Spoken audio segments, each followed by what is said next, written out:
Mais en fait, ce qui est intéressant, comme vous allez le voir dans ce document-là, c'est qu'en fait, la famille avait des doléances. Pas vis-à-vis des clubs, vis-à-vis des agents. Vous voulez représenter notre fils, il n'y a pas de problème. Alors, on passe évidemment tout de suite le 50-50 sur les commissions. C'est-à-dire, vous allez prendre toutes les commissions, il y a 50% pour la famille. Et pour les droits d'image, si vous revenez, bah pareil, on fera un 50-50 en créant quelque chose. Et en plus, ils veulent être là dans toutes les négociations. Alors déjà, faute de l'agence. Si une famille te dit on va être là dans toutes les négociations, etc., bah, si tu pensais que vous êtes agent, bah faites agent en fait. Agent, c'est un travail, je tiens à le rappeler. Au début, ils ont des idées intéressantes. Accompagnement sportif et de la performance.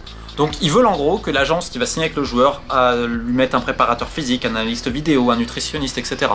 Alors ça, on sait qu'on est dans le temps, dans l'époque des entraînements individuels en plus des entraînements des clubs. Alors des fois, faut bien y coordonner, mais bon, sur l'idée, vous dites pourquoi pas. Deuxième point, gestion de carrière, bon là c'est normal. Puis ensuite, développement du patrimoine et gestion d'image. Je rappelle qu'à l'époque, le joueur, il a 17-18 ans évidemment, donc ils attendent évidemment développer la marque Mbaye et tout. Et ensuite, la vision familiale pour faire une fondation. En fait, c'est une manière de défiscaliser. Hein. Mais là, regardez les demandes qu'ils ont quand même. Ils ont des projets. Alors sur le papier, c'est bien, mais qu'est-ce qu'une agence de représentation va ouvrir l'école de la seconde chance, construire un hôpital au Sénégal, lancer des programmes éducatifs, etc.